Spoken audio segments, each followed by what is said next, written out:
At the start of this module, we looked at the definition of a financial instrument. One of the asset classes was foreign exchange, which is also known as Forex or FX for short. Oh yeah, I remember. That's the market where currencies change hands. It certainly is. When we are talking about margin Forex trading, we are normally referring to transactions on the cash Forex market, which is also known as the spot Forex market. This is where traders buy one type of currency and sell another. Okay, that makes sense. But how does the cash part work in Forex? Well, in a Forex market, you agree the price at which to exchange currencies today and not at some date in the future. In actual fact, most spot currency markets give you 2 business days to settle up and pay what you've agreed. But for all intents and purposes, think of it as agreeing a price now for immediate delivery. Okay, what do you mean when you say immediate delivery? In a spot FX transaction, if you are buying, say, 130 US dollars and selling 100 British pounds, you'll need that 100 pounds in your account before you trade. On settlement, your broker will put 130 US dollars into your account. Okay, that's fairly straightforward. But where does margin and leverage come into it? Yes, okay. The numbers I just gave you are only illustrative. A standardized spot FX contract is for 100,000 of the base currency. This standardized contract is called a lot. That means if you wanted to carry out a transaction for just one lot, unleveraged, you would need to deposit £100,000 and receive $130,000. Wow, that's a lot of money. It is. That's why brokers provide a lot of leverage for margined spot FX transactions. A normal amount of leverage for the sterling dollar pair is about 200 to 1.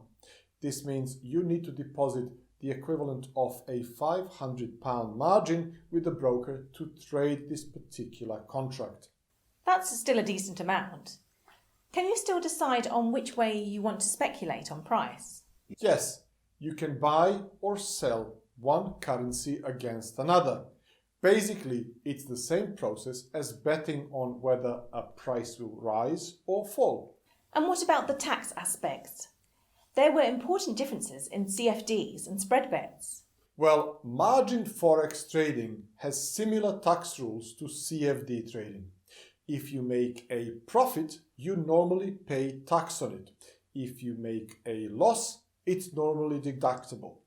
In the UK and Ireland, it's really only spread betting that is capital gains tax-free. And what about stamp duty? Spot Forex doesn't incur any stamp duty. It's normally only shares that incur stamp duty in the UK. Okay, thanks. I'm still a bit confused about Forex.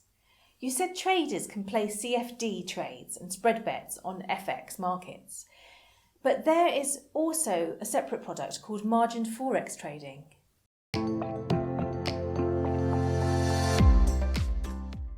Yes, that's a bit confusing. It's important to understand that margin Forex trading developed before CFDs and spread betting came about. For private traders in the UK and Ireland, CFDs and spread bets offer a better range of markets and a choice of tax benefits, but have similar margin requirements in some countries like the US. Private traders are not allowed to speculate on CFDs or spread bet, so they naturally gravitate towards margin Forex trading. Okay, I'm with you. Well, margin Forex trading is technically different. For starters, it is a cash market, so traders exchange the underlying currencies even if the broker is funding most of it. Some traders, normally large ones, take comfort in the fact that they are dealing in the underlying cash market and not directly with a broker. as you do when you trade CFDs and spread bet. But for a private trader, that shouldn't be a concern. With all three product types, you are speculating on the price movement of the FX market. So which product should I choose? It's really down to individual circumstances and preferences. If you're based in the UK and Ireland and want to purely speculate, it's likely to be spread betting. If you are in the US, then margin Forex is probably your only option. So that finishes our explanation on margin Forex trading. That's the final margin trading product I wanted to introduce you to. Next, we'll sum up the lesson.